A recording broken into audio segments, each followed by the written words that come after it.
Hello students, this is our question number 35 for our series going on for competitive examination. This question belongs to JEE Advanced 2016 paper 2016 के paper में ये question आया हुआ है, thermodynamics से related ये question है। इस क्वेश्चन को चेक करते हैं, हम एनालाइज करते हैं। A gas is enclosed in a cylinder with a movable frictionless piston. एक गैस रखी गई है बच्चों, फ्रिक्शनलेस, एक सिलेंडर के अंदर रखी हुई है जिसके अंदर फ्रिक्शनलेस पिस्टन है। It's initial thermodynamic state at pressure PI equals to 10 की पावर 5 पास्कल। ध्यान रखना, इनिशियल प्रेशर गैस का 10 की पावर 5 पास्कल है। वॉल्यूम उसका है V इनिशियल इक्वल्स टू 10 की पावर -3 मीटर क्यूब। करेक्ट। इसकी स्टेट चेंज हो जाती है और फाइनल स्टेट आ जाती है PF, जब उसका प्रेशर फाइनल प्रेशर हो जाता है 1/32 इंटू 10 की पावर 5 पास्कल और फाइनल वॉल्यूम हो जाता है 8 इंटू 10 की power -3 metre cube. Understand? In an adiabatic quasi static process कौन से प्रोसेस के थ्रू होता है? ऐसा adiabatic quasi static process. Quasi static process infinite slow process, उसके थ्रू है जो उसकी गैस की स्टेट चेंज हो जाती है। उसके इनिशियल जो थर्मोडायनेमिक कोऑर्डिनेट्स हैं, प्रेशर P इनिशियल वो दे रखा है बच्चों 10 की पावर 5 पास्कल, V इनिशियल दे रखा है यानी वॉल्यूम 10 की power -3 metre cube, final pressure दे रखा है PF इक्वल्स टू 1/32 इंटू 10 की power 5 pascal and final volume is 8 into 10 की पावर -3 मीटर क्यूब। प्रोसेस कौन सा है? ये जो थर्मोडायनेमिक स्टेट वेरिएबल्स जो चेंज हुए हैं वो किस वजह से हुए हैं? Adiabatic quasi static process. और वो जो इक्वेशन फॉलो करती है, correct, P⁻³ V⁻⁵ equals to constant. Correct, इस इक्वेशन को फॉलो करती है वो। क्वासी स्टैटिक प्रोसेस है। सॉल्यूशन में क्वासी स्टैटिक एडियाबेटिक प्रोसेस, बैटिक process. Correct, quasi static adiabatic process है, इनफाइनाइट स्लो प्रोसेस। और इक्वेशन जो है state equation P3V5 equals to constant. अब ये कह रहा है consider another thermodynamic process that brings the system from the same initial state to the same final state in 2 steps. 1 an isobaric expansion of P initial followed by an isochoric process at volume VF। Understand?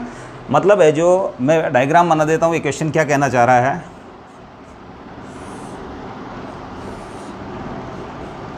Indicator diagram, pressure P and volume V। Initial state रख लेता हूँ बच्चों में ये, और आपका पास जो adiabatic expansion है, क्योंकि ये जो फाइनल वॉल्यूम हो गया बच्चों 8 इंटू 10 की पावर -3 और इनिशियल वॉल्यूम था 10 की पावर -3, यानी एडियाबेटिक एक्सपांशन है। प्रोसेस तो ऑलरेडी एडियाबेटिक दे रखा है but it is actually adiabatic expansion. तो उसके लिए जो एडियाबेटिक एक्सपांशन लेट ये है A to B। करेक्ट, ये adiabatic expansion, adiabatic process, adiabatic. Correct. और इस जगह pressure P initial, volume V initial जो कि दिए हुए हैं। P इनिशियल दिया हुआ बच्चों 10 की पावर 5 और V पास्कल, और V इनिशियल दे रखा है 10 की पावर -3 मीटर क्यूब। इसके बाद B के ऊपर है जो वॉल्यूम हो गया V फाइनल। करेक्ट, जो कि 8 इंटू 10 की पावर -3 मीटर क्यूब है। और यहाँ प्रेशर हो गया बच्चों P फाइनल, P फाइनल जो कि 1/32 इंटू 10 की पावर 5 पास्कल है बच्चों ये। Correct.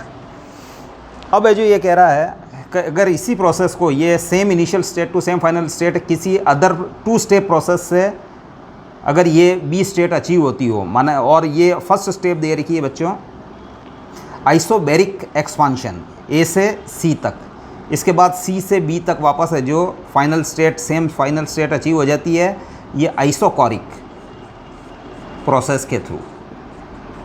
Isochoric process, it is isobaric,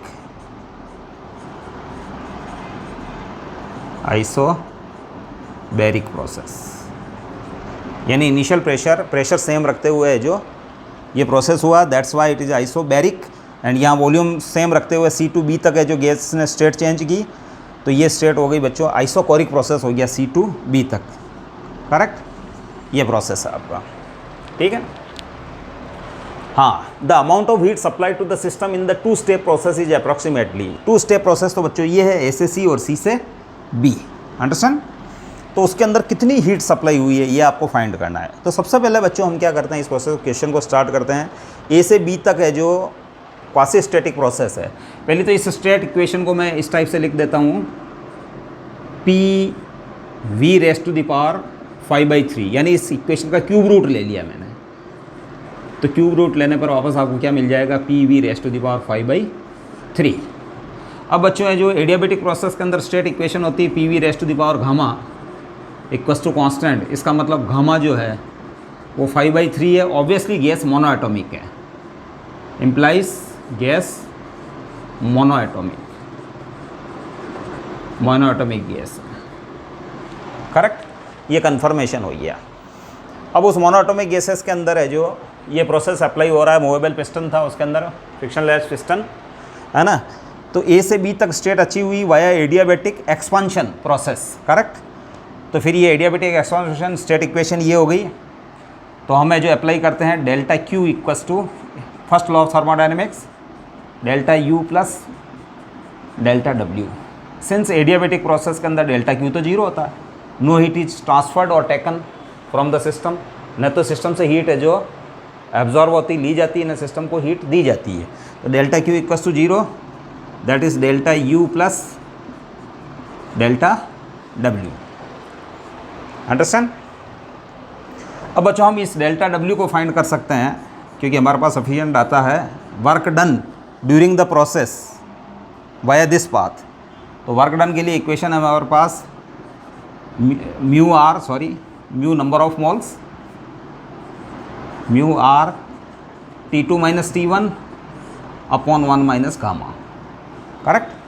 अब म्यू, इस ब्रैकेट को अगर ओपन कर देता हूँ तो म्यू आर T2 की जगह मैं लिख सकता हूँ P F V F, ideal gas equation P V equals to mu R T से, अंडरस्टैंड। तो mu R T2 equals to P final V final, क्योंकि T2 है जो टेम्परेचर है जो बच्चों यहाँ चेंज इन टेम्परेचर जो है, करेक्ट, वो इस जगह है क्योंकि उसके कोऑर्डिनेट्स चेंज हो गए तो टेम्परेचर भी उसका ऑब्वियसली चेंज होता है। और वैसे भी एडियाबेटिक प्रोसेस के अंदर टेम्परेचर चेंजेस, कारण ये है कि हीट तो नहीं दी जाती, लेकिन ये जो गैस वर्क करती है उस प्रोसेस में, वर्क करने से जो वो इंटरनल एनर्जी यूज़ करती है और इंटरनल एनर्जी यूज़ करने के कारण है जो क्या होता है, उसका टेम्परेचर है जो जनरली चेंज हो जाता है, करेक्ट। तो P F V F minus P I V I ऐसे लिख दूंगा मैं बच्चों, म्यू आर T1 की जगह पी आई वी आई और म्यू आर T2 की जगह P F V F, understand. इस जगह स्टेट है जो उसकी एक तरीके से पी एफ वी एफ और T2 या T फाइनल, करेक्ट, और T फाइनल आपके पास है T2। और इस जगह स्टेट थी P1 P initial, V initial और T इनिशियल, अंडरस्टैंड ये। अब बच्चों 1 माइनस गामा आपके पास 5/3 है, करेक्ट। अब वैल्यूज पुट करता हूँ मैं बच्चों, पी एफ तो वो है बच्चों 1/32 इंटू 10 की power 5 pascal, into V F final तो वो 8 इंटू 10 की power -3 metre cube, minus P initial था 10 की पावर 5 और वी इनिशियल वो था 10 की power -3 metre cube, correct, upon 1 minus gamma. तो ये हो गया बच्चों -2/3। इसको सॉल्व कर लिया बच्चों मैंने, अंडरस्टैंड। इसको फर्दर सॉल्व कर लेते हैं हम। डेल्टा डब्ल्यू ये जो ध्यान रखना एडियाबेटिक प्रोसेस के लिए, फॉर एडियाबेटिक, करेक्ट। तो डेल्टा डब्ल्यू हो जाएगा बच्चों 8 से जो मैं इसको काट लेता हूँ प्लीज़, तो ये हो जाएगा 25। इसको सॉल्व करेंगे तो 25 क्योंकि 10 की पावर 2 यानी 100 डिवाइडेड बाय 4, तो इसका मतलब 25 माइनस 100 और ये हो जाएगा -3/2। अब ये हो जाएगा -75 into -3/2 that is plus 225 divided by 2 joule, इतना वर्क होगा बच्चों।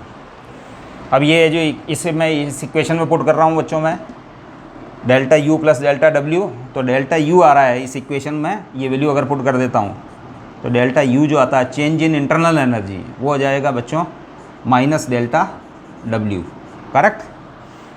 तो ये minus delta W minus 225/2, correct. तो चेंज इन इंटरनल एनर्जी हो गया बच्चों माइनस 225/2, यानी गैस ने एडियाबैटिक एक्सपांशन जो हुआ है उसके अंदर गैस ने इंटरनल एनर्जी यूज़ की है और इंटरनल एनर्जी में चेंज नेगेटिव है, इसका मतलब इंटरनल एनर्जी इज रिड्यूस्ड। कितनी रिड्यूस हुई बच्चों?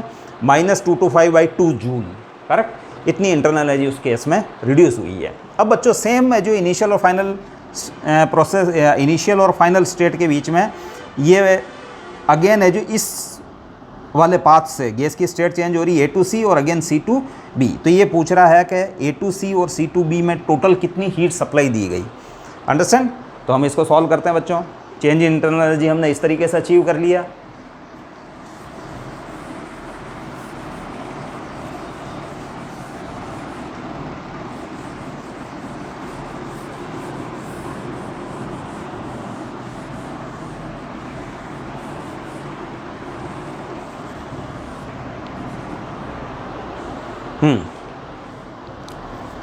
हाँ बच्चों,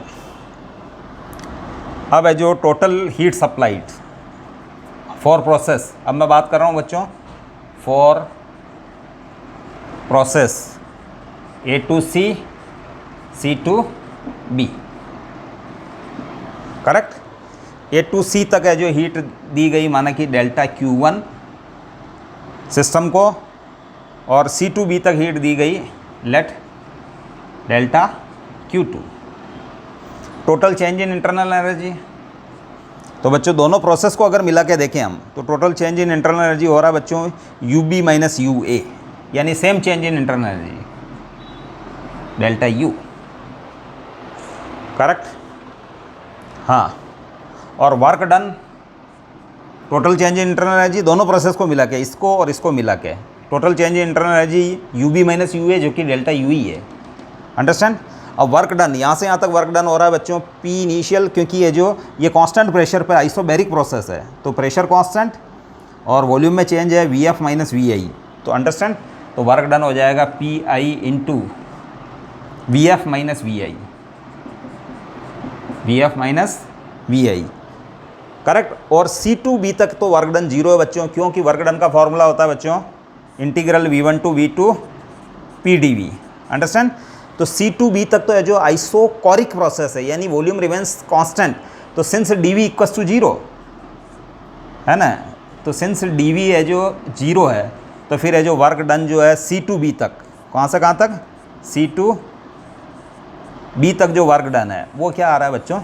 ज़ीरो आ रहा है। तो इसका मतलब है जो अगला वर्क डन तो ज़ीरो है। मतलब आपने क्या किया, अगेन है जो first law of thermodynamics apply किया, लेकिन दोनों प्रोसेस को मिला के अप्लाई किया आपने A2C एंड C2B, तो टोटल दोनों प्रोसेस को एक साथ, तो फाइनल स्टेट ये, इनिशियल स्टेट ये। अगर आप इस प्रोसेस को इस टाइप से करते हो, first isobaric process step first में और फिर आइसोकोरिक प्रोसेस, अंडरस्टैंड। तो फिर है जो नेट हीट ये हो रही है बच्चों, नेट है ना, net heat given to the system, total change in internal energy plus total work done. तो वर्क डन केवल यहाँ से यहाँ तक होता है बच्चों, A से C तक, C से B तक वर्क डन नहीं है, तो मैंने जीरो लिख दिया है, करेक्ट। अब डेल्टा यू अभी दिया हुआ बच्चों माइनस 225/2 प्लस P इनिशियल हमको पता है 10⁵ पास्कल था, V फाइनल हमको पता है 8 × 10⁻³ मीटर क्यूब था, V इनिशियल हमको पता है 10⁻³ मीटर क्यूब था, अंडरस्टैंड। अब इसको सॉल्व कर लेते हैं बच्चों। तो यहाँ आ जाता है 7 माइनस 225/2 प्लस 7 × 10⁻³ तो 700 आ जाता है बच्चों। इसको सॉल्व कर लेते हैं तो 700 आ रहा है, अंडरस्टैंड। अब इसको और सॉल्व कर लेते हैं, 2 LCM ले लेता हूँ बच्चों, 2 तो ये आ जाएगा माइनस 225 प्लस 1400, करेक्ट। तो ये आ रहा है बच्चों 1175/2 और इसको फर्दर सॉल्व करता हूँ बच्चों मैं, तो 587.5 जूल टोटल है जो हीट सप्लाई जो delta Q1 plus delta Q2 जो है, जो कि Q नेट है एक्चुअल में, क्या है Q नेट, वो आपके पास 587.5 जूल आ रही है बच्चों, 587.5 जूल। तो आपका सी ऑप्शन इससे मैच कर रहा है, it is very nearly to 587.5 joule, understand, यानी 588 जूल आपका करेक्ट ऑप्शन है। तो it is the question from JEE advance 2016। बच्चों कॉन्सेप्ट आपको समझ में आई होगी। अगर मेरे अटैम्प्ट मैं जो ट्राई कर रहा हूँ बच्चों को क्लेरिफाई करने के लिए, क्वेश्चंस की अप्रोच बढ़ाने के लिए, उनका इंटरेस्ट डेवलप करने के लिए, बच्चों को इजी अप्रोच लगे, बच्चे अपने आप को फिज़िक्स में इजी फील करें एडवांस में कंपटीशन के अंदर, अगर आपको अच्छा लगे तो आप प्लीज़ चैनल को लाइक, सब्सक्राइब, कमेंट करें। We will meet with our next question. Thank you. Tomorrow.